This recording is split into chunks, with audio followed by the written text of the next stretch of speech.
राधा कुंज बिहारी जय राधा माधव कुंज बिहारी जय गोपीजन वल्लभ गिरिवरधारी जय गोपीजन वल्लभ गिरिवरधारी यशोदानंदन ब्रज जन रंजन यशोदानंदन ब्रज जन रंजन यशोदानंदन ब्रज जन रंजन यशोदानंदन ब्रज जन रंजन यमुना तीरा वनचारी यमुना तीरा वनचारी जय राधा माधव कुंज बिहारी जय राधा माधव कुंज बिहारी हरे कृष्णा कृष्णा कृष्णा हरे हरे हरे राम राम राम हरे हरे हरे कृष्णा कृष्णा कृष्णा हरे हरे हरे राम राम राम हरे हरे हरे कृष्णा कृष्णा कृष्णा हरे हरे हरे राम राम राम हरे हरे गोविंद बोलो हरि गोपाल बोलो गोविंद बोलो हरि गोपाल बोलो राधा रमण हरि गोविंद बोलो श्री राधा रमण हरि गोविंद बोलो जय राधा गोपीनाथ राधे जय राधा दामोदर राधे जय राधा गोविंद राधे जय राधा मदन मोहन राधे जय राधा केशव राधे जय राधा श्याम सुंदर राधे जय राधा कुंज बिहारी राधे जय राधा मधुसूदन राधे जय राधा रस बिहारी राधे जय जगन्नाथ बलदेवा जय सुभद्रा जय गौरानिताय श्री गौरानिताय जय प्रभुपाद जय शिला प्रभुपाद जय गुरुदेव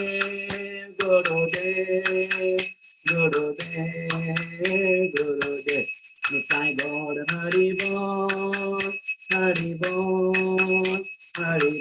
निताय गौर हरि बोल। हरे नाम से कीर्तन की जय, राधा माधव की जय, शिला प्रभुपाद की जय।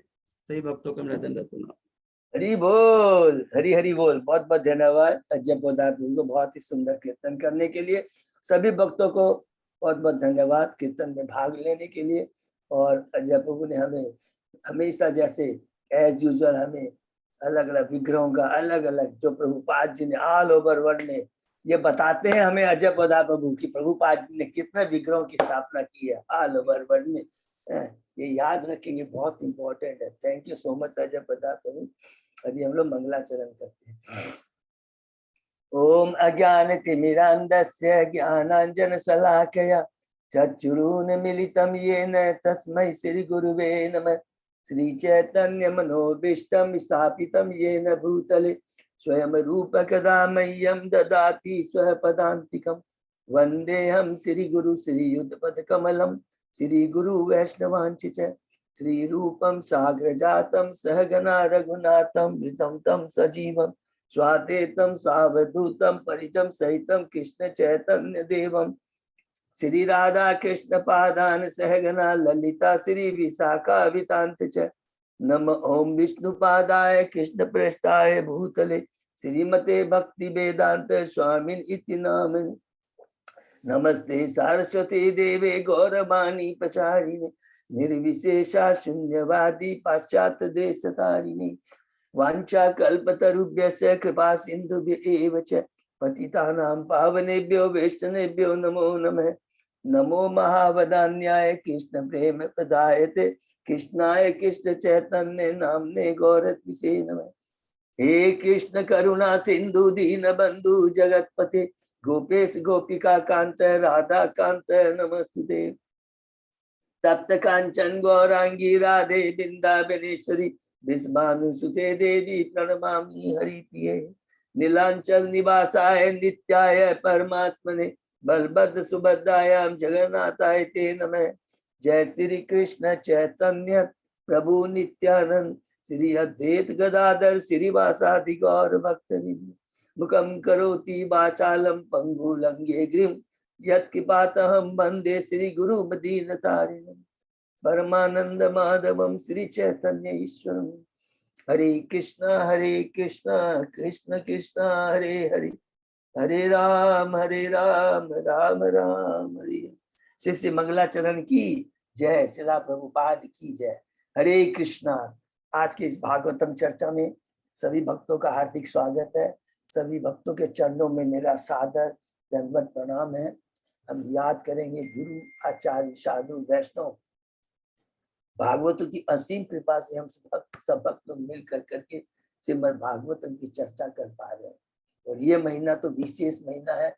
इस महीने में अगर हम भगवान और भगवान के भक्तों के बारे में जितना सुनेंगे और समय के कंपैरिजन में अलग अलग पुराणों में लिखा है कि कई लाखों गुना फायदा हजारों गुना फायदा होता है। जो भी होता है भगवान अपनी भक्ति नहीं देते हैं। नोट करेंगे भगवान धन यह सब दे देंगे, जितना मांगेंगे उससे ज्यादा दे देंगे जितना भौतिक से। लेकिन भक्ति बहुत दुर्लभ है। लेकिन कार्तिक महीने में उनके सामने राधा रानी आ जाती है, बोलती है ये मेरा महीना है उर्जेश्वरी, ये मेरा महीना है कन्हैया, जो मैं बोलेंगी वो करना पड़ेगा। राधा रानी इतनी करुणामय है कि हर किसी को कृपा प्रदान कर देती है। तो इसका विशेष लाभ है, पूरा लाभ उठाना है। इतना सुंदर डिस्काउंट 1 पर 2, 2 पर 4, इसमें तो इतना ज्यादा है कि हम जिसका गिनती नहीं कर सकते। इसका पूरा लाभ उठा है। तो अभी हम लोग कैंटो 4 के पहले अध्याय में है। शीर्षक है मनु की पुत्रियों की वंशावली। कई बार ऐसा होता है इट इज ओनली इंफॉर्मेटिव, नहीं याद रखे खाली इंफॉर्मेशन। ये पहला स्टार्ट हम लोग करेंगे कहां से? कैंटो 3 में कर्दम मुनि और देवहूति। कर्दम मुनि ने जो दिव्य तपस्या की थी, किस लिए?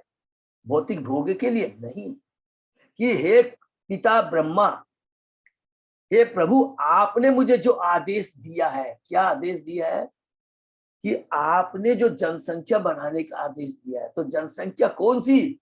कृष्णमय संतान को इस भौतिक जगत में लाने का जो कार्य आपने मुझे दिया है वो मैं अच्छे से कर पाऊं, इसके लिए आपकी विशेष कृपा है। स्वयं भगवान आते हैं और कहते हैं तुम्हारी इच्छा पूरी होगी। तो हमको सारे जो तत्व है, जो इनर मीनिंग है, उसको बहुत अच्छे से समझना है। आज हम जो डिस्कस कर रहे हैं कि जो कि स्वयंभु मनु कपल है, शत्रुपा कपल है, उनसे 5 संतानें उत्पन्न हुई। 3 पुत्रियां हैं, देवहूति, आकृति, प्रसूति। 2 पुत्र हैं, उत्तानपाद और प्रियव्रत। उनके बारे में पढ़े, याद रखेंगे ये सब भगवान के भक्त हैं। भगवान के आदेश के अनुसार ये जनसंख्या बढ़ा रहे हैं, कुत्ते बिल्ली वाली जनसंख्या नहीं, कृष्ण भावना निसंतान, जो कि इस कलयुग में तो बहुत दरकार है, बहुत विशेष रूप से दुर्भाग्यवश अभी हम लोग क्या है, ये देखिए ज्ञान प्राप्त करना बहुत जरूरी है, समझना है। इससे सबसे बड़ा ज्ञान क्या मिलता है, बुद्धिमान आदमी वही है जो ज्यादा से ज्यादा कृष्णमय संतान, अगर उसमें क्षमता दी है भगवान ने, तो वो पैदा करे और लोगों को कृष्ण भक्ति में लगाए। भक्ति विनोद ठाकुर के 11 संतानें थी। ही वाज ए मजिस्ट्रेट, कोई बेवकूफ नहीं थे, he was a district magistrate. उन हमेशा वैष्णव आचार्यों के पथ पर पद पे चलना चाहिए, लेकिन हम अपने स्वार्थ के चलते, नहीं बहुत बर्डन है, कैसे पालेंगे, क्या करेंगे, नहीं, ये बहुत इंपॉर्टेंट चीज है। इसलिए हम वंशज का पूरा डिटेल में वर्णन सुन रहे हैं। कल हम लोगों ने जब पढ़ा श्लोक नंबर 2, 1 में तो डिटेल बताया कि कैसे कैसे अलग किस किस चैप्टर में क्या है, कि हमने पढ़ा कि स्वयंभू मनु की दूसरी पुत्री, पहली देहूति के बारे में हमने डिटेल में पढ़ा, लेकिन देहूति की जो संतानें 9 पुत्रियां हुई उनका डिटेल में वर्णन यहाँ पर थोड़ा है। हरि कृष्णा, हरि यहाँ पर हमको सुनने मिल रहा है। तो स्वयंभू मनु ने आकुति का ब्याह प्रजापति रुचि से इस शर्त पे रखा कि उससे जो पुत्र उत्पन्न होगा वो स्वयंभू मनु को गोद में दे देगा। तो दूसरी पुत्री आकृति, उसका ब्याह किससे हुआ, रुचि से हुआ। रुचि भी साधारण नहीं है, क्या लिखा, प्रजापति है, तब ब्रह्मा की संतान है, प्रजापति है, ब्रह्मा प्रथम पुत्र है भगवान के, तो उनसे ब्याह हुआ। और स्वयंभू मनु ने इसलिए एक कंडीशन इसलिए रखी क्योंकि उनको मालूम था कि मेरी पुत्री आकृति के गर्भ से जो भी संतान पुत्र उत्पन्न होगा वो स्वयं भगवान होगा। हरि वो, ये विश्वनाथ चक्रवर्ती कहते हैं। उसके बाद में जो आकुति और रुचि का ब्याह होता है तो उनसे 2 संतानें होती हैं।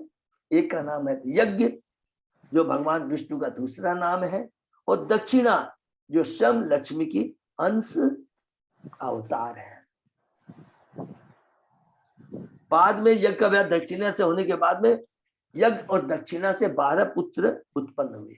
बहुत सिंपल है, देखिए इसको याद, इन पुत्रों का नाम क्या बोला गया, इन 12 पुत्रों को मिलाकर क्या बोला गया, तुषित, तुषित कहा जाता है।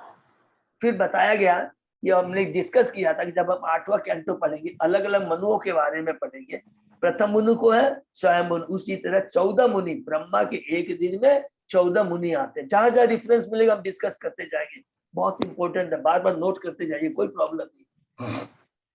तो ब्रह्मा के एक दिन में 14 मनु होंगे। तो पहला जो मनु है स्वयंभू मनु, इनके संतान का वर्णन हो रहा है, जो कि सारी कृष्णमय संतान उत्पन्न करें। और इनसे जो संतानें उत्पन्न हो रहे हैं उसके बाद में बताया जाएगा कि एक मनु के काल में इंद्र होता है, देवता होते हैं, सप्तर्षि होते हैं, स्वयं एक भगवान होते हैं, हरि होते हैं। इनका अलग अलग किस किस मनु में कौन हरि था, कौन इंद्र था, कौन सप्तर्षि था, कौन देवता, सबका अलग अलग वर्णन, वो अलग से हम लोग सुनेंगे। तो यहाँ पर खाली लिखा गया है कि जो यज्ञ है वो देवताओं के राजा इंद्र बना। इंद्र कौन बनता है, सबको मालूम है ना, 1000 अश्वमेध यज्ञ जो करता है वो इंद्र है। तो इंद्र कोई वो नहीं है कि इंद्र एक पोस्ट है, जैसे प्रधानमंत्री का, राष्ट्रपति का अलग अलग प्रधानमंत्री समय कर, उसी तरह इंद्र पोस्ट होता है। उसके लिए क्वालिफिकेशन चाहिए क्या, 1000 अश्वमेध किया वाला होना चाहिए। और जो मरीचि है, सबको मालूम है कौन है मरीचि, ब्रह्मा जी के पुत्र है में से 9 जो हम लोग ने पढ़ा था। ब्रह्मा जी के जब 10 पुत्र हुए उसमें 9 मरीचि और 1 नारद है। तो मरीचि वो सप्तर्षि के प्रधान बने, ये लिखा है फॉलो। फिर हमने पढ़ा स्वयंभू मनु के 2 पुत्र उत्तानपाद और प्रियव्रत हुए। स्वयंभू मनु ने अपनी परम प्रिय कन्या देहूति का जो कर्दम मुनि से ब्याह किया था वो तो हमने डिटेल में पढ़ लिया है, लेकिन उनकी जो संतानें जो हुई, जो 9 पुत्रियां की, उसका वर्णन यहाँ पे आएगा। तीसरी पुत्री प्रसूति हुई, जिसका ब्याह दक्ष से हुआ। हरि वो, दक्ष जो भी अगेन वो ब्रह्मा जी के पुत्र है, महान पुत्र है, बड़े स्ट्रॉन्ग पुत्र दक्ष। दक्ष का मतलब क्या होता है? जो दक्ष हो, जो जनसंख्या कृष्ण संतान को इस जगत में फैलाने में जो दक्ष हो, उसको कहते हैं दक्ष। उसके बाद में लास्ट श्लोक हमने जो कल तक पढ़ा, कर्दम मुनि की दोनों कन्याएं थी, उसमें पहली कन्या कला, कला का ब्याह किससे हुआ था? मरीचि से हुआ था। और मरीचि कला से 2 संतानें हुई, कश्यप। सब नोट करेंगे, देखिए आप ये यदि अच्छे से कर लेंगे, प्रभु कोई चार्ट मिल जाएगा तो सारा आपका कंफ्यूजन बीच बीच में आएगा, प्रभु कश्यप कौन था, मरीचि कौन थे, कला कौन थी, सब अपने आप हो जाएगा। तो मरीचि से 2 संतानें हुई, कश्यप और पूर्णिमा। फिर पूर्णिमा से 3 पुत्रियां संतानें हुई, जिसमें मैन लिखा गया देवकुल्या हुई, जो कि बाद में स्वर्गलोकी गंगा बन गई। तो शायद हम लोग ने यहीं तक किया था अजय पोदार प्रभु, कौन सा श्लोक तक है? 14 तक किया था कि 13 तक? 13 तक किए थे प्रभु। 13। तो आज हम 14 श्लोक से शुरू करते हैं। जितना हो सकता है चार्ट के रूप में रखिए, रिकॉर्ड के रूप में रखिए, जब भी कंफ्यूजन हो तो खोल के देख लीजिए, ठीक है? तो हम लोग शुरू करते हैं श्लोक नंबर 14 से। ओम नमो भगवते वासुदेवाय, ओम नमो भगवते वासुदेवाय, ओम नमो भगवते वासुदेवाय। नारायण नमस्कृत्य नरं चैव नरोत्तमं, देवी सरस्वती व्यासं ततो जयं उदीरये।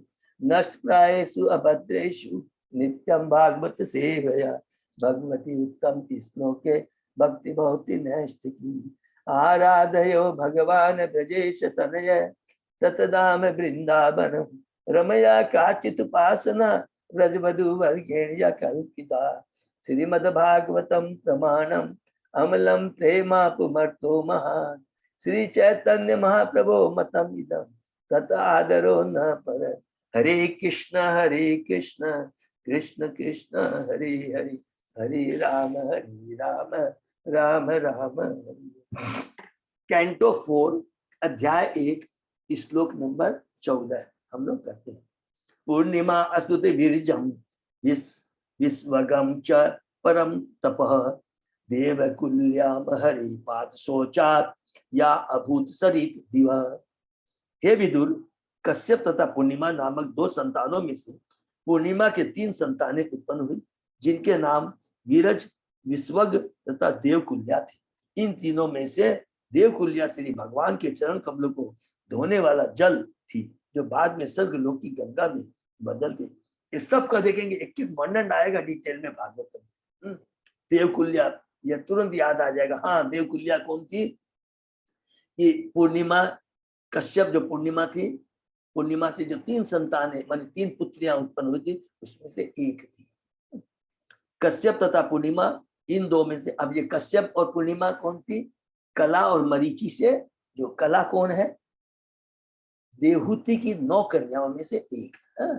एकदम सीक्वेंस बना लेंगे, एकदम इजी है। कश्यप तथा पूर्णिमा, इन 2 में से यहाँ पर पूर्णिमा के वंश का वर्णन है। इनका विस्तृत वर्णन 6ठे स्कंद में दिया जाएगा। हरि बोल। यहाँ पर यह ज्ञात होता है कि देवकुल्या गंगा नदी की प्रधान विग्रह हरि बोल, जो स्वर्ग लोक से इस लोक में अवतरित होती है और पवित्र मानी जाती है, क्योंकि यह श्री भगवान हरि के चरण कमलों का स्पर्श करती है। देखिए, ऐसे जस्ट पढ़ते तो समझ में नहीं आता। ठीक है, डिटेल में याद रखेंगे। एक एक भगवान के भक्तों का हम लोग उनके बारे में श्रवण कर रहे हैं, नाम ले रहे हैं। भगवान और भगवान के भक्तों के नाम में कोई फर्क नहीं है। आज हम बोलते हैं हरिदास ठाकुर, 60 गोस्वामी के बारे में बात करते हैं, सब भगवान के परम भक्त है। जितना मुंह से उच्चारण होगा उनका नाम, उतना हमारा प्योरिफिकेशन होगा। ये वास्तविक इनर मीनिंग है, ठीक है ना। अत्रे पत्नी अनसूया तीन यज्ञ सुयशसः सुतान, दत्तम दुर्वास सोमम आत्म ईश ब्रह्म संभवान। अत्रि मुनि की पत्नी अनसुईया ने 3 सुप्रसिद्ध पुत्र उत्पन्न किए, अर्थात अनुसुईया दूसरी पुत्री है किसकी? देवहूति की, जिसका ब्याह किससे हुआ? अत्रि मुनि से हुआ। ये हैं सोम, दत्तात्रेय तथा दुर्वासा, जो भगवान ब्रह्मा, विष्णु तथा शिव के अंश होता है। हरि बोल। अर्थात ये तीनों कौन है? ब्रह्मा, विष्णु, महेश के ये अंश होता है, ठीक है। सोम ब्रह्मा के, दत्तात्रेय भगवान विष्णु के, अर्थात दत्तात्रेय क्या हो गए, भगवान स्वयं विष्णु हो गए, तथा दुर्वासा शिव के अंश प्रतिनिधि स्वरूप थे। इस श्लोक में आत्म इस ब्रह्म संभवान शब्द आए। आत्म का अर्थ है परमात्मा या विष्णु, इसका अर्थ है श्री शिव, तथा ब्रह्म का अर्थ है चतुर्मुख ब्रह्मा। अनुसुईया के तीनों पुत्र दत्तात्रेय, दुर्वासा तथा सोम इन तीनों देवताओं के आंशिक प्रतिनिधि थे। आत्मा देवताओं या जीवात्मा की कोटि में परिगणित नहीं होता, क्योंकि वह विष्णु है, इसलिए उसे विभिन्नांश भूता नाम का है। परमात्मा विष्णु समस्त जीवात्मा के बीच प्रदायक जनक है, जिनमें ब्रह्मा तथा शिव भी सम्मिलित। हरि बोल। तो इसको नोट कर लेंगे प्लीज। देवता भी क्या है, ममे वांसे जीव लोके जीव भूत सनातन, ये भी भगवान के अंश है, लेकिन स्पेशल पावर इनको देकर करके भौतिक जगत को मेंटेन करने के लिए इन्हें स्पेशल पावर प्रदान किया जाता है। आत्म का एक अर्थ भी है और माना जा सकता है जो इस प्रकार है, वह तत्व जो प्रत्येक आत्मा में परमात्मा है, या कि सबों की आत्मा, दैट इज परमात्मा। हम आत्मा है, भगवान परमात्मा है, जो प्रत्येक आत्मा के साथ सदैव रहते हैं। सदैव वो कभी भी अपनी आत्मा को छोड़ते नहीं, चींटी से लेकर ब्रह्मा तक की।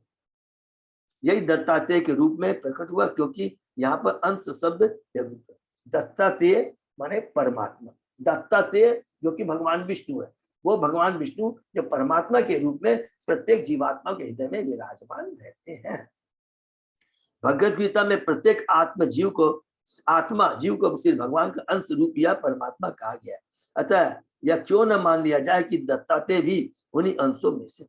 यहाँ पर शिव तथा ब्रह्मा को भी अंश माना गया है, अतः इन सबों को सामान्य जीव क्यों न मान लिया जाए। इसका उत्तर यही है, बहुत ध्यान से, कि विष्णु तथा सामान्य जीवात्मा के प्राकट्य परमेश्वर के अंश है और इनमें से कोई भी उनके तुल्य नहीं है। किंतु इन अंशों में कई कोटियां हैं। बड़ा पुराण में अत्यंत सुंदर ढंग से बताया गया है कि कुछ अंश स्वांश है और कुछ विभांश। विभांश ही जीव कहलाते हैं और स्वांश विष्णु की कोटि में आते हैं। स्वांश का मतलब हो गया जो विष्णु तत्व होते हैं, जिनका शरीर आध्यात्मिक होता है, भौतिक नहीं होता है। विभांश है हम जीवात्मा जिनका शरीर भौतिक शरीर होता है। हमने पहले भी डिटेल में डिस्कस किया, ठीक है ना। इसकी व्याख्या विष्णु पुराण में की गई है, जहां यह स्पष्ट कहा गया कि परमेश्वर के पृथक पृथक अंश माया द्वारा आच्छादित है। ऐसे व्यक्तिगत अंश जो भगवान की सृष्टि में कहीं भी विचरण कर सकते हैं, सर्वगत कहलाते हैं और भव यातनाएं झेलते हैं। वे विभिन्न गुणों के वशीभूत होकर माने जीवात्मा अपने अपने कर्मों के साथ अज्ञान के आवरण से मुक्त होते हैं। उदाहरणार्थ सतोगुणी जन को कम कष्ट झेलने पड़ते हैं और तमोगुणी को अधिक। क्यों झेलने पड़ते हैं, एक एक चीज को डिस्कस करते हैं थोड़ा सा। तमोगुणी, उसकी चेतना तमोगुण से पूरी आच्छादित रहती है। उसका वो समझ लीजिए पशु से बढ़ के नहीं है, प्योर गृहमेधी। रजोगुणी क्या होता है, उसमें तमोगुण का कम प्रभाव रहता है, सतोगुण का थोड़ा प्रभाव। लेकिन जो सतोगुणी रहता है उसमें रजोगुण का तमोगुण का प्रभाव नहीं के बराबर रहता, जरूर है, थोड़ा रहता है, और रजोगुण का थोड़ा, लेकिन सतोगुण का प्रभाव सबसे ज्यादा रहता है। और जब सतोगुण का प्रभाव ज्यादा रहता है उस समय हमारी चेतना जो जिज्ञासा होती है, कहते हैं ना कि जीव को जिज्ञासा कर, उस समय वो जिज्ञासा करता है कि मैं कौन हूं, भगवान कौन हूं, भगवान से मेरा क्या संबंध है, मैं इस भौतिक जगत में हूं किस लिए, वास्तविक में मेरा उद्देश्य क्या है। इसलिए हमारी चेतना को हमेशा हमेशा, हम तो अभी भगवान 3 गुणों से ऊपर नहीं हुए, लेकिन कम से कम हमें इस तरह का कार्य करना चाहिए कि हमारी चेतना कम से कम सतोगुणी लेवल पे रहे। सतोगुणी लेवल में रहने से क्या होगा, 3 भाग होगा। एक, भौतिक चीजों के प्रति बहुत ज्यादा आसक्ति जरूर रहेगी, लेकिन ऐसा नहीं कि चला गया तो एकदम टेंशन में आ गया, ये हो गया। नंबर 1 आसक्ति कम होगी। नंबर 2 जिज्ञासा, तत्व ज्ञान, ईश्वर ज्ञान को जानने की अभिलाषा, जिज्ञासा सदैव बनी रहेगी। तीसरा, भक्तों का संग करने की कभी इच्छा नहीं होगी, हमेशा आप उससे दूर रहेंगे। तो कम से कम हमें सतोगुणी पर आने का प्रयत्न करना है। सतोगुणी जन को कम कष्ट झेलने पड़ते हैं। कौन से कष्ट झेलने पड़ते हैं, तीन ही तो कष्ट है, आदि भौतिक, आदि आध्यात्मिक, आदि दैविक। सबसे बड़ा कष्ट कौन सा होता है? मन से जो आता है, मन से मानसिक जो कष्ट होता है सबसे ज्यादा कष्टदायक होता है। लेकिन सतोगुणी लेवल पर रहेंगे तो उनको ये कष्ट सताएगा नहीं, क्योंकि उनको ज्ञान रहता है कि ये बहुत सब चीज क्या है, टेम्परेरी है। हमें इनके पीछे ना आसक्त होकर इसके प्रति ज्यादा टेंशन न लेकर के मनुष्य जीवन जो मिला है उसका फायदा उठाना चाहिए। कई कभी हम लोग एग्जाम में जाते हैं ना, पहला क्वेश्चन पर हमने सीए में आता नहीं, समझ नहीं आया, लंबा क्वेश्चन। बुद्धिमान आदमी क्या होता है, अरे इसको छोड़ो, पहले बाकी के क्वेश्चन को करो। दिमाग मत लगाओ, जो भगवान ने दिया, जो चीज कर सकते उसको कीजिए। जो हमारे हाथ में नहीं है उसके लिए चिंतन क्या करना, बार बार चिंता क्या करना, सॉरी, ये सब बहुत इंपॉर्टेंट शिक्षा है।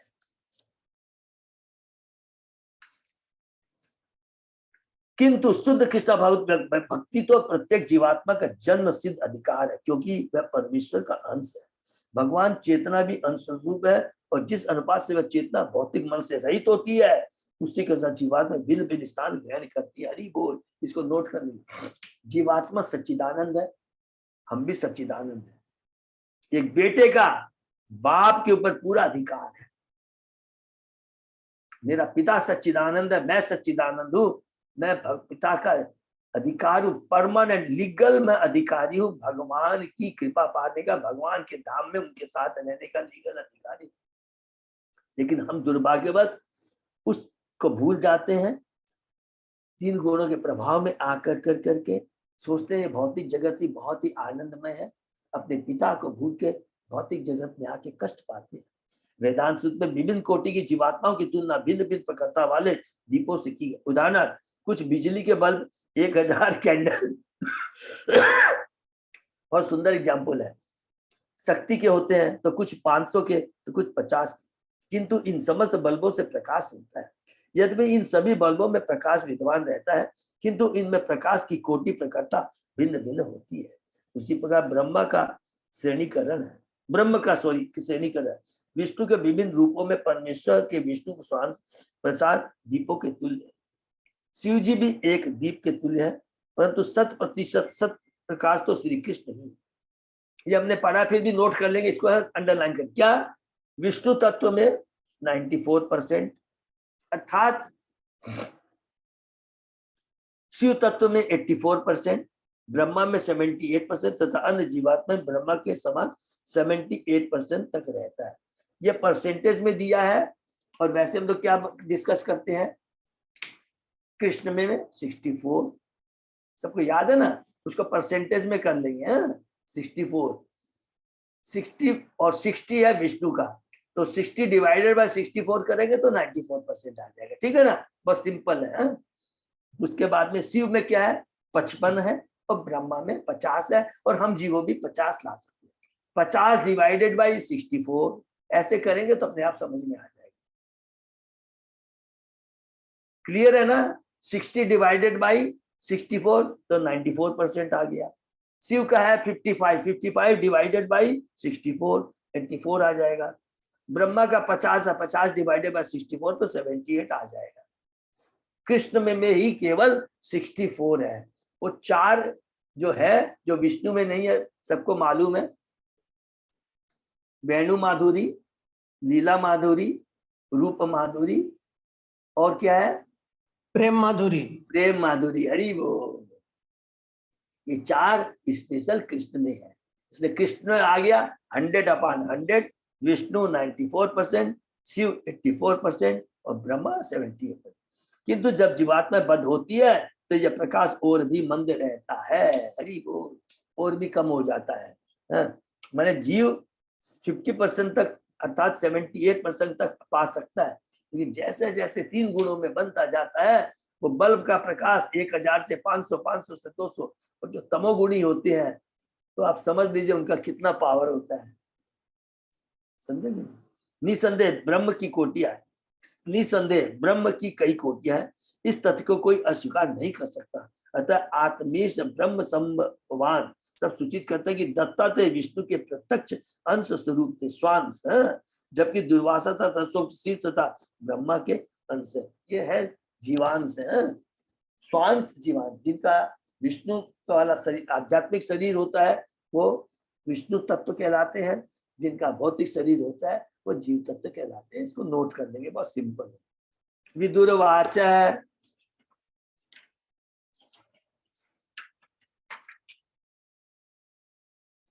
अत्र गृहे सुरश्रेष्ठा स्थिति उत्पत्ति अंत हेतव किंचित किंचित किचिर सवे जाता एतत् आख्याहि में गुरु। यह सुनकर विदुर ने मैत्रेय से पूछा, हे गुरु, ब्रह्मा विष्णु तथा शिव जो समस्त सृष्टि के सृष्टा पालनहारक है, अत्रि मुनि की पत्नी से किस प्रकार उत्पन्न हुए। विदुर की जिज्ञासा बिल्कुल उचित थी, क्योंकि उन्हें लगा कि जब परमात्मा ब्रह्मा तथा शिव अत्रि मुनि की पत्नी अनसुईया के शरीर से प्रकट हुए हैं तो इसका कोई महान उद्देश्य होगा, अन्यथा वे इस प्रकार क्यों उत्पन्न होते। हरि बोल। मैत्रेय वाच ब्रह्मणा चोतिद सृष्टो अत्रि ब्रह्म विदाम वर सह पतन्या ययो ऋक्षम कुल अद्रिम तपसी स्थित।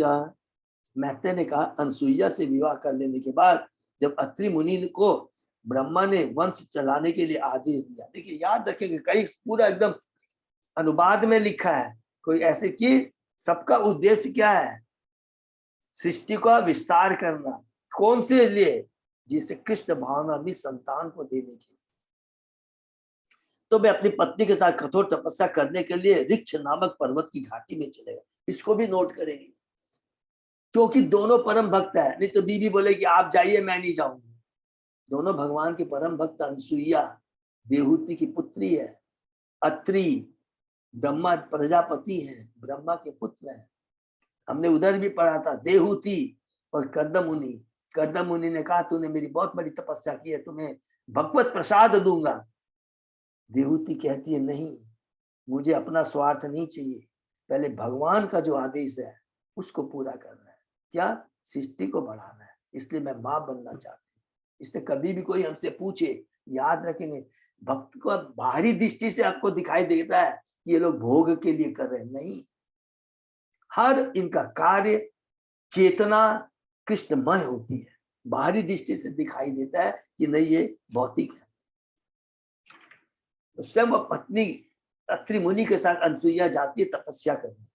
तस्मिन् प्रसून स्तबा का पलास अशोक कानने वार्भी श्रवद्दभी उद्घुष्टे निर्विंदयाया समन्ततः।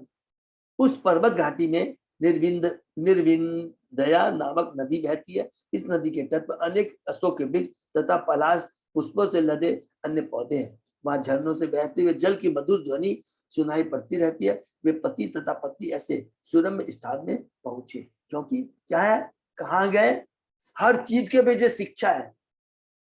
हमेशा सात्विक वातावरण में हमें रहने का प्रयत्न करना चाहिए। कॉन्शियसनेस हमारी जो है, कॉन्शियसनेस वो कृष्णमय में सात्विक वातावरण में रहना चाहिए। प्राणायामेन संयम्य मनो वर्ष शतम मुनि अधिष्ठत एक पादेन निर्द्वंद अनिल भोजन। वहां पर मुनि ने योगी प्राणायाम के द्वारा अपने मन को स्थिर किया और फिर समस्त आसक्ति पर संयम करते हुए केवल वायु का सेवन करते रहे और 100 वर्षों तक एक पांव पर खड़े रहे। हरि बोल। शरणम तम प्रपद्ये अहम य एव जगतश्वर प्रजाम आत्मसमाम मह्यम प्रयक्षतु इति चिंतयन। वे मन ही मन सोच रहे थे कि जो संपूर्ण जगत के स्वामी हैं और मैं जिनकी शरण में आया हूं, वे प्रसन्न होकर मुझे अपने ही समान पुत्र प्रदान करे। इसको नोट कर लेंगे। भगवान की जब तक भक्ति नहीं करेंगे तो स्वार्थ रहेगा ही नहीं। जो भगवान का परम भक्त है वो क्या बोलता है, भगवान आप मेरे पुत्र के रूप में आइए। पुत्र के भगवान के समान पुत्र नहीं, भगवान आप मेरे पुत्र के रूप में आए। वसुदेव देव की देवहूति कर्दम मुनि, उन्हें न कि स्वयं भगवान उनके पुत्र के रूप में आते हैं, न कि मेरे को समान पुत्र प्रदान करे। बताइए इसमें क्या चीज मिस्टेक है? क्योंकि हमने पढ़ा है कि भगवान के समान तो कोई हो ही नहीं सकता है। भगवान के समान कोई हो सकता है क्या? नहीं हो सकता। तो तात्पर्य में प्रभुपाद जी कहते हैं ऐसा प्रतीत होता है कि अत्रि मुनि को सिर्फ भगवान का विशिष्ट ज्ञान न था। उनको ये नहीं मालूम था कि भगवान तो भगवान ही है, भगवान से ऊपर की तो बात छोड़िए, भगवान के बराबर भी कोई नहीं हो सकता है, जो कि हमने नाम अपराध में दूसरा नाम अपराध है। ठीक है ना? निसंदेह वे इस भौतिक वैदिक ज्ञान से अनभिज्ञ रहे होंगे कि सिर्फ भगवान सर्वत्र उपस्थित है, जो इस जगत की सृष्टि करने वाले है, जिसने प्रत्येक वस्तु उद्भुत, जिनसे प्रत्येक वस्तु उद्भुत है, जो उत्पन्न किए गए संसार का पालन करते हैं, और प्रलय के बाद सारा संसार उन्हीं में विलीन हो जाता है। यतो वा ईमानी भूतानी, वैदिक बंधुओं से भी श्री भगवान के संबंध में ज्ञान प्राप्त होता है। फलतः अत्रि मुनि ने श्री भगवान के ही समान पुत्र की कामना के उद्देश्य से यह जाने बिना कि उनका क्या नाम है, उन पर अपना ध्यान केंद्रित किया। इस प्रकार की भगवान की भक्ति, जिसमें भगवान के नाम का भी पता नहीं रहता, भगवद गीता में वर्णित है, जिसमें भगवान कहते हैं कि 4 प्रकार के पुण्यात्मा मेरे पास मन वांछित फल मांगने आते हैं। अत्रि मुनि, गीता के साथ में जाएगा 15 श्लोक है। अत्रि मुनि भगवान के ही सदृश पुत्र चाहते थे, यद्यपि वे श्री भगवान जैसा पुत्र चाह रहे थे, किंतु यह इच्छा भौतिक थी। इसको अंडरलाइन कर लेंगे, यह भौतिक, क्योंकि वे श्री भगवान को न चाहकर उन्हीं के समान संतान चाह रहे थे। हरि बोल। इसमें उनका अपना स्वार्थ था।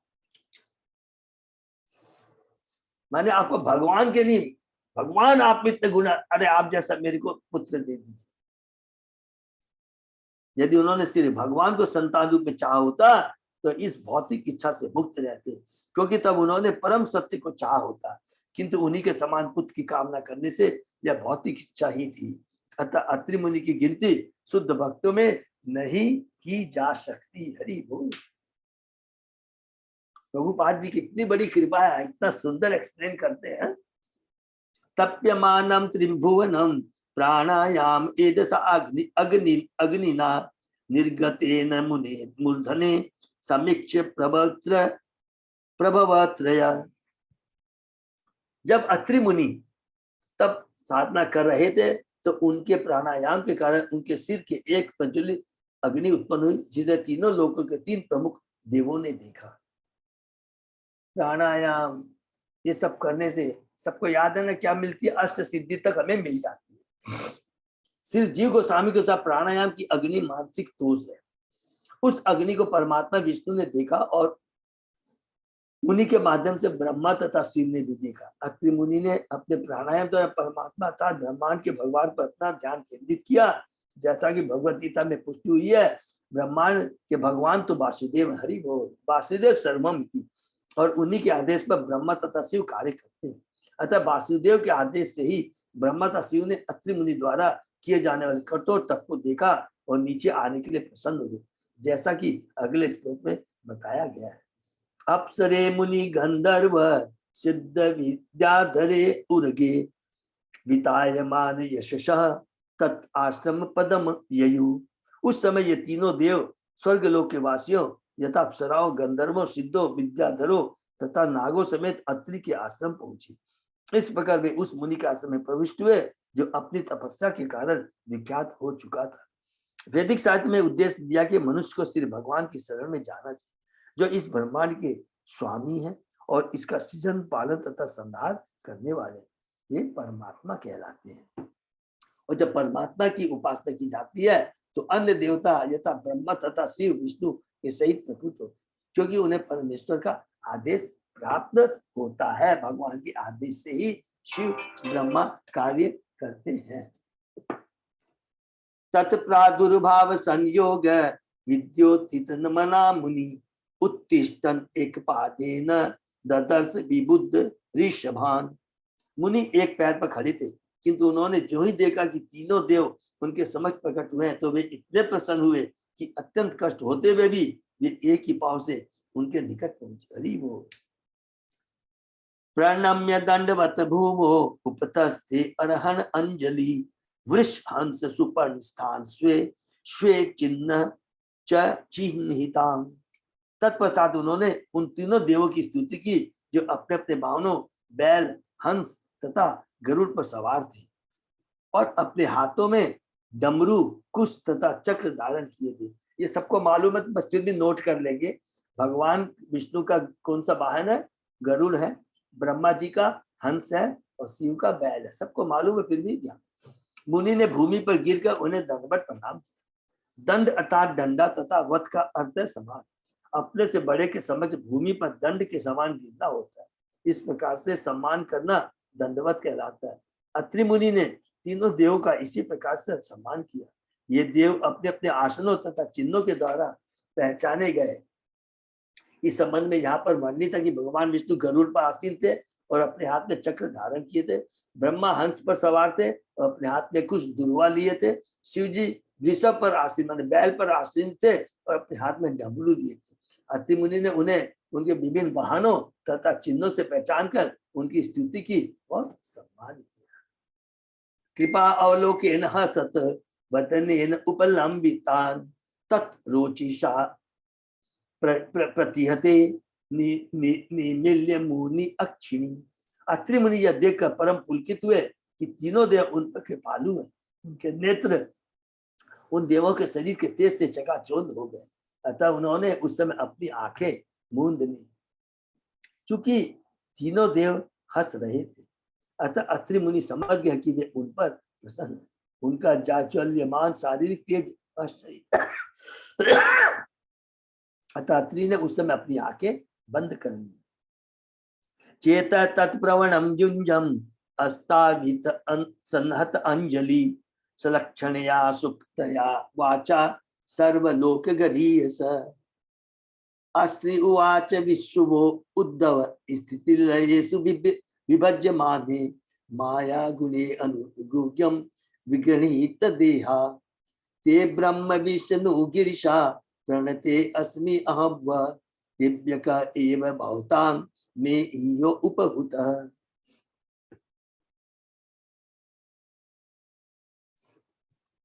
किंतु पहले से उनका हृदय इन देवों के प्रति आकृष्ट था। अतः जिस प्रकार उन्होंने होश संभाला और हाथ जोड़कर ब्रह्मांड के प्रमुख देवों की मधुर शब्दों से प्रार्थना की।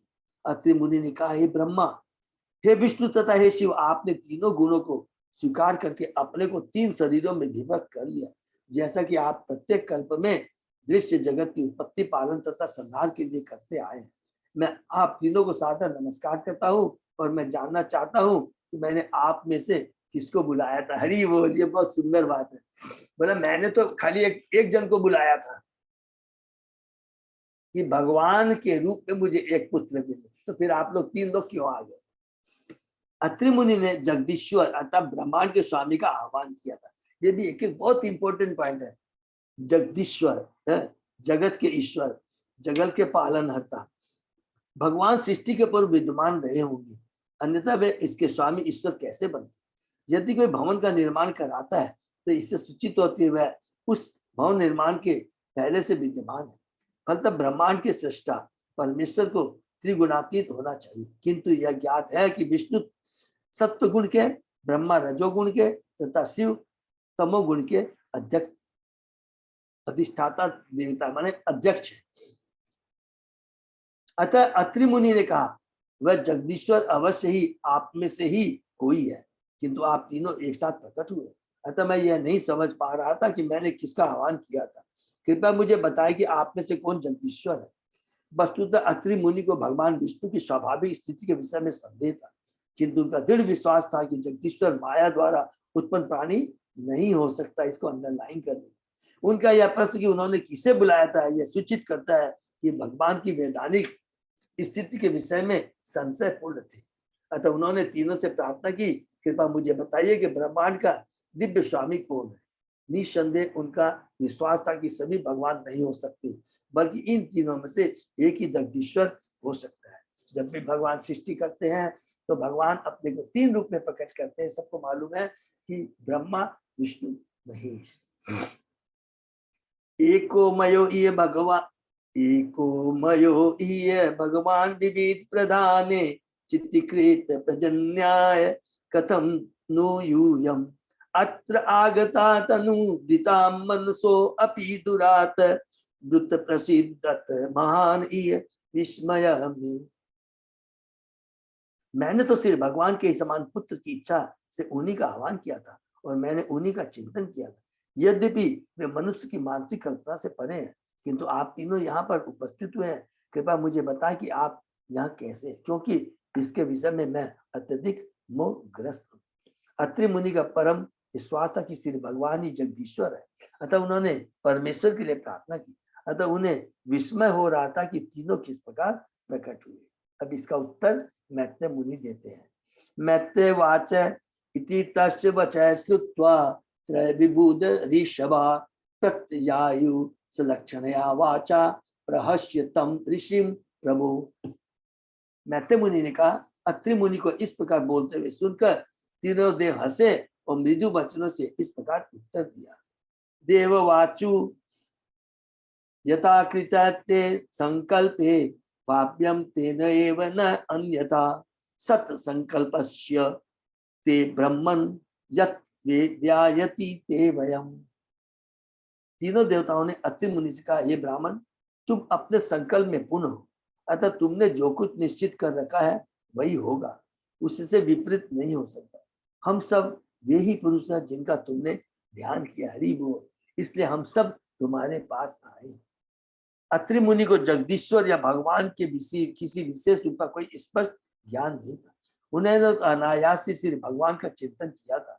महाविष्णु जिनके श्वास से महाविष्णु माने कांडोदक्षाई विष्णु, जिनके श्वास से करोड़ों ब्रह्मांडों का उद्भव और फिर उन्हीं में लय होता है, जगदीश्वर माने जा सकते हैं। गर्भोदक्षाई विष्णु भी जिनकी नाभि से कमल प्रकट हुआ और जो ब्रह्मा का जन्म स्थान है, जगदीश्वर माने जा सकते हैं। इसी प्रकार समस्त जीवात्मा के परमात्मा स्वरूप क्षीरोदक्षाई विष्णु भी जगदीश्वर कहे जा सकते हैं। फिर क्षीरोदक्षाई विष्णु की आज्ञा से इस ब्रह्मांड में विष्णु रूपों को यथा ब्रह्मा तथा शिव को भी जगदीश्वर माना जा सकता है। विष्णु जगदीश्वर है क्योंकि वे जगत पालक है। इसी तरह ब्रह्मा विभिन्न लोगों जीवों की सृष्टि करके जगदीश्वर है, अथवा शिव जी जो अंत में इस ब्रह्मांड का संहार करते हैं, जगदीश्वर माने जा सकते हैं। अतः अत्रि द्वारा किसी विशेष रूप का उल्लेख न किए जाने से उन्हें चाहने पर तीनों ब्रह्मा विष्णु शिव उनके समक्ष प्रकट हुए और कहा, चूंकि तुमने जगत के स्वामी, यह वेरी इंपॉर्टेंट है, चूंकि तुमने जगत के स्वामी श्री भगवान के ही समान पुत्र प्राप्त करने के विषय में चिंतन किया था, इससे तुम्हारा संकल्प पूरा हुआ। दूसरे शब्दों में मनुष्य की भक्ति की शक्ति के अनुसार ही उनका संकल्प पूरा होता है। जैसा कि भगवत गीता में कहा गया है, यान्ति देवता देवान पितृन यान्ति पितृ। जो जिस विशेष देवता पर आसक्त है वह उसी के धाम को जाता है। यदि कोई पितरों पर आसक्त रखता है वह पितृलोक जाता है। उसी प्रकार यदि श्री कृष्ण पर किसी की आसक्ति है तो भगवान किसके गोलोक धाम जाता है। अत्रि मुनि को जगदीश्वर का कोई ज्ञान न था, अतः उनके समक्ष तीनों प्रमुख देव उपस्थित हुए जो जगत के तीनों गुण विभागों के स्वामी हैं। इस भौतिक जगत को चलाने के लिए सृष्टि होती है, पालन होता है, संहार होता है। तो उन्होंने जगदीश्वर को बुलाया, तो ये जगदीश्वर जो कि सृष्टि पालन और संहार तीनों भगवान करते हैं, स्वयं भगवान है, ठीक है ना। तो इसलिए तीन जन उत्पन्न हुए और भगवान ने शिव को अलग कर दिया, ब्रह्मा को अलग कर दिया और स्वयं पालन का कार्य करते हैं। अब पुत्र के संकल्प शक्ति के सारी उनकी इच्छा पूरी होनी है। अत अस्मत् अंश भूता अंश भूताते आत्मजय लोक विश्रुता भवितार अंग भद्रम ते विश्रपस्यन्ति च ते यश। हे मुनिवर, हमारी शक्ति के अंश स्वरूप तुम्हारे पुत्र उत्पन्न होंगे और हम तुम्हारे कल्याण की कामी, अतः वे पुत्र तुम्हारे यश का संसार भर में विस्तार करेंगे। एवं काम वरम दत्वा प्रति जगमु सुर ईश्वरा समाजिता तयो सम्यक दंपत्यो मिश्रतो ततः। इस प्रकार उस जुगल के देखते ही देखते तीनों देवता ब्रह्मा विष्णु महेश्वर अत्रि मुनि को वर देकर उस स्थान से ओझल हो गए। सोमो अभूत ब्रह्मणे अंशे दत्तो विष्णु तु योगित दुर्वासा शंकर अंशो निबोध अंगिरस प्रजा। तत्पश्चात ब्रह्मा के आंशिक विस्तार से सोमदेव उत्पन्न हुए। सोमदेव ब्रह्मा के आंशिक अवतार, विष्णु से परम योगी दत्तात्रेय तथा शंकर से दुर्वासा उत्पन्न हुए। अब तुम मुझसे अंगिरा के अनेक पुत्रों के संबंध में सुनो। सद्धातु अंगिरसपत्नी चतस्रो अशुद्ध कन्यका सिनीवाली कुहुरा का चतुर्थी अनुमति तथा। अंगिरा की पत्नी श्रद्धा ने 4 कन्याओं को जन्म दिया जिनके नाम सिनीवाली, कुहू, राका तथा अनुमति थी। तो सबको क्लियर है ना कि देवहूति की एक एक पुत्रियां हैं और ब्रह्मा जी के जो पुत्र हैं मरीचि, अत्रि, ये सब याद है, सब प्रजापति हैं। अंगिरा तत्पुत्रो अपरो आस्ताम ख्यातो स्वारोचिषे अंतरे उत्थयो भगवान साक्षात ब्रह्मिष्ठ च बृहस्पति। इन 4 पुत्रों के अतिरिक्त उनके 2 पुत्र भी थे, उनमें से एक उत्थ्य कहलाया और दूसरा परम विद्वान बृहस्पति था। देवताओं के गुरु कौन है? बृहस्पति। तो हम लोग इसको पूरा जा रहे हैं, पूरा डिटेल में वर्णन है, ठीक है ना। पुलस्तयो अजन्यत पतन्याम अगस्त्यम च अविर्भुवि शो अन्य जन्मनि धी अग्नि विश्रवा च महातपा। पुलस्य के उनकी पत्नी हविर्भु से अगस्त नाम का एक पुत्र हुआ जो अपने अगले जन्म में दयाग्नि बना। उसके अतिरिक्त पुलस्य के एक अन्य महान तथा साधु पुत्र हुआ जिसका नाम विश्रवा था। अगस्त, बृहस्पति, देवल, सब अलग अलग, इनका वर्णन आगे आएगा अलग अलग, स्पेशली कैंटो 8 में भी आएगा, जैसे गजेंद्र मोक्ष में है अगस्त मुनि का, देवल मुनि का, सबका अलग अलग वर्णन। तस्य यक्षपति देव कुबेर तु इडविडासुतः रावण कुंभकर्ण च तथा अन्यस्याम विभीषण। विश्रवा के 2 पत्नियां थी। प्रथम पत्नी इडविडा थी जिससे समस्त यक्षों का स्वामी कुबेर उत्पन्न हुआ, ये ध्यान से सुनेंगे। दूसरी पत्नी का नाम केशिनी था जिससे 3 पुत्र उत्पन्न हुए, ये थे रावण, कुंभकर्ण तथा विभीषण। हरि बोल। पुलस्य गति भार्या त्रिन अशूत सती सुतान कर्म श्रेष्ठम वरीयासम सहिष्णुम च महात्मति। पुलह ऋषि की पत्नी गति ने 3 पुत्रों को जन्म दिया जिनके नाम थे कर्मश्रेष्ठ, वरीयान तथा सहिष्णु। ये सभी परम साधु थी। पुलह की पत्नी गति कर्दम मुनि की 5वीं कन्या थी। ये सबको क्लियर है ना। एक तरफ पुत्र है और पत्नी है। कर्दम मुनि माने देवहूति की पुत्रियां। तो चार्ट में लिख सकते तो कोई कंफ्यूजन नहीं होगा। पुलह हो गया कौन? ब्रह्मा जी के हैं। और गति कौन हो गई? देवहूति की 5वीं संतान। वह अत्यंत प्रतिव्रता थी और उसके सभी पुत्र पति के समान श्रेष्ठ थे। कृतो अपि क्रिया भार्या वालिख्यान असूयत ऋषिन् 60 सहस्राणि ज्वलतः ब्रह्म तेजसा। कत्रु की पत्नी क्रिया ने बालिख्यादि नामक 60,000 ऋषियों को जन्म दिया। हरि बोल। क्रतु फिर हरि बोल बात करेगा। हाँ, बोलो उससे बात। ये ऋषि ब्रह्म आध्यात्मिक ज्ञान में बड़े चढ़े थे। उनका शरीर ऐसे ज्ञान से दीप्यमान था। हाँ। क्रिया कर्दम मुनि की 6ठी पुत्री है। मेरे ख्याल से किसी को कंफ्यूजन नहीं है, एक बार करके लिखते चले।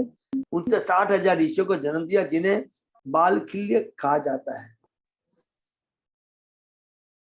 क्योंकि वे गृहस्थ जीवन त्याग कर वानप्रस्थ हो गए थे। ऊर्जायाम जगिरे पुत्रा वसिष्ठस्य परंतपः चित्रकेतु प्रधानाते सप्त ब्रह्म ऋषय अमला। वशिष्ठ मुनि की पत्नी ऊर्जा से, जिसे कभी कभी अरुंधति कहा जाता है, चित्रकेतु आदि 7 विशुद्ध ऋषि उत्पन्न हुए। हरि बोल। ये सब चित्रकेतु के बारे में पूरा सब में, अगस्त मुनि, चित्रकेतु, देवल ऋषि, जितने भी ये मुनि है सबका वर्णन आपको आगे मिलेगा। ठीक है। चित्रकेतु सुरोचि च विरजा मित्र एव च उल्वनो वसुविद्यानो ध्रुम्यान शक्ति आदय अपरे। इन सातों ऋषियों के नाम इस प्रकार हैं: चित्रकेतु, सुरोचि, विरजा, मित्र, उल्वन, वसुविद्यान तथा ध्रुमान। वशिष्ठ की दूसरी पत्नी से कुछ अन्य अत्यंत योग्य पुत्र थे। तो वशिष्ठ की दो पुत्री थी, पहली तो ऊर्जा और दूसरी अरुंधति। सॉरी, अरुंधति को ही ऊर्जा का है। ऊर्जा को कभी कभी अरुंधति भी कहा जाता है। वह वशिष्ठ की पत्नी तथा कर्दम मुनि की 9वीं कन्या है। हरि बोल। तो 9 कन्याएं और 9 ऋषि ब्रह्मा के जो पुत्र हैं, उनके जो ब्याह हुआ, कैसे कैसे संतान उत्पन्न हुई, यहाँ पर वर्णन है। क्षिति तु अथर्वण पत्नी लेबे पुत्रम धृतव्रतम दक्षम दध्यक्षम अश्वशिरसम भृगो वंश निबोध में। अथर्वा मुनि की पत्नी चीति ने अश्वशिरा नामक पुत्र को जन्म दिया, जो व्रतधारी होने के कारण दध्यंश कहलाया। अब तुम मुझसे भृगु मुनि के वंश के विषय में सुनो। अथर्वा की पत्नी चीति का अन्य नाम शांति भी है। वह कर्दम मुनि की 8वीं कन्या थी।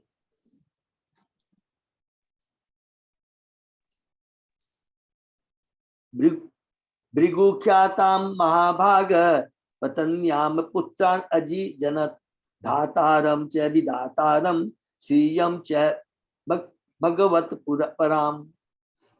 भृगु मुनि परम भाग्यशाली थे। उन्हें अपनी पत्नी ख्याति से 2 पुत्र दाता तथा विदाता और 1 पुत्री श्री प्राप्त हुई। वह श्री भगवान के प्रति अत्यधिक परायण थी। आयतिम नियतिम चैव सुते मेरी तयो अदा ताभ्याम तयो अभवताम मृकंड प्राण एव च। मेरु ऋषि के 2 पुत्रियां थी, जिनके नाम आयति तथा तीति थे, जिन्होंने दाता तथा विदाता को दान दे दिया। आयति तथा नियति से मृकंड तथा प्राण नामक 2 पुत्र उत्पन्न हुए। नेक्स्ट, मार्कंडेय मृकंडस्य प्राणात वेदशिरा मुनि कवि च भार्गव यस्य भगवान उष्णा सुतः। मृकंड के मार्कंड मुनि और प्राण से वेदशिरा उत्पन्न हुए। वेदशिरा का पुत्र उष्णा शुक्राचार्य था। याद है, फिर शुक्राचार्य का वर्णन आएगा। वो क्या है? असुरों के बलि महाराज के गुरु हैं। बहुत सुंदर लीला है, उसका भी हम लोग समझ सुनेंगे। जो कवि भी कहलाता है, इस प्रकार कवि भी भृगु वंशी था। और भृगु का भी अभी जस्ट में अभी आएगा वर्णन। जैसे कि अभी जब दक्ष और शिव और सती का जो प्रसंग अभी आएगा, बहुत सुंदर प्रसंग है, दूसरे अध्याय से है, उसमें भृगु का भी बात आएगी। ते एते मुने छत लोकान सर्गे अभावयन् ईश कर्दम दोहित्र संतान कथित तव श्रवणतः श्रद्धानस्य सद्य पाप हिर पर प्रसूति मानवीं दक्ष उपये में ही अज आत्मज। हे विदुर, इस प्रकार इन मुनियों तथा कर्दम की पुत्रियों की संतानों से विश्व की जनसंख्या बढ़ी। हरि बोल। तो 9 पुत्र ब्रह्मा जी के जो ऋषि मुनि है, 9 पुत्रियां जो कर्दम मुनि देवहूति की पुत्र है, इसका डिटेल में वर्णन बताया गया। जो गई श्रद्धा पूर्वक इस, देखिए अभी हम लोग ने सुबह में डिस्कशन किया था ना, इस श्लोक को अंडरलाइन कर लेंगे। हे विदुर, इस प्रकार इन मुनियों तथा कर्दम के पुत्रों के संतानों के विश्व की जनता, जो कोई श्रद्धा पूर्वक इस वंश के आख्यान को सुनता है, वह समस्त पाप बंधनों से छूट जाता है। मनु की अन्य कन्याओं में से प्रसूति ने ब्रह्मा के पुत्र दक्ष से विवाह किया। हरि बोल। तो यहाँ पर खत्म हुआ।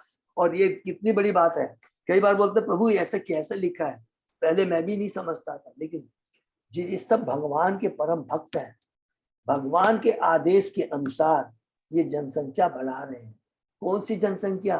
कृष्ण भावना बुद्ध से ओत प्रोत।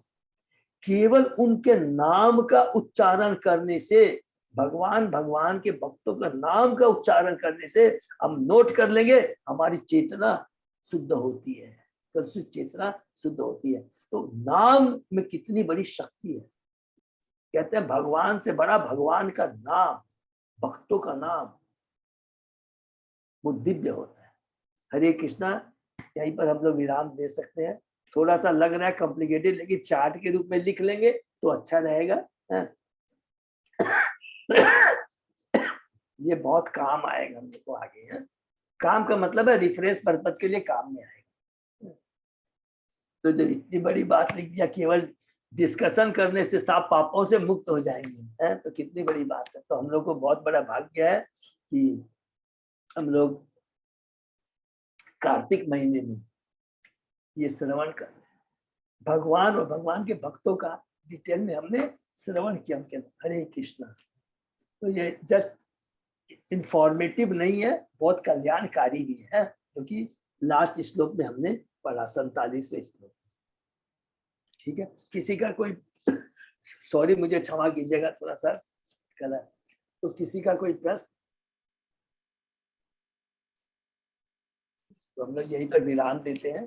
तबीयत ठीक नहीं, इसके बाद भी आप इतनी नहीं नहीं प्रभु, मैं चेष्टा कर रहा हूँ, पता नहीं ये कई दिनों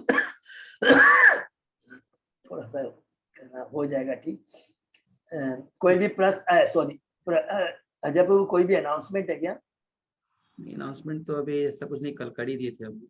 कल हम लोग कर दिए थे, ठीक है ना। तो गोवर्धन पूजा का है, और हमेशा कार्तिक महीने में प्लीज रोज याद करेंगे। बोले प्रभु रोज क्यों? बिल्कुल याद करेंगे कि जितनी भी लीलाएं हुई हैं, गोवर्धन लीला, दामोदर लीला, ब्रह्मवर लीला, श्याम कुंड राधा कुंड का, गोपाष्टमी, बहुलाष्टमी, तुलसी ब्याह, सारे कितने किड़ी, गोपाष्टमी, भगवान बोलते हैं मैं बड़ा हो गया हूँ, अब मैं बछड़े को नहीं चढ़ाऊंगा, गाय को मेरे को दीजिए।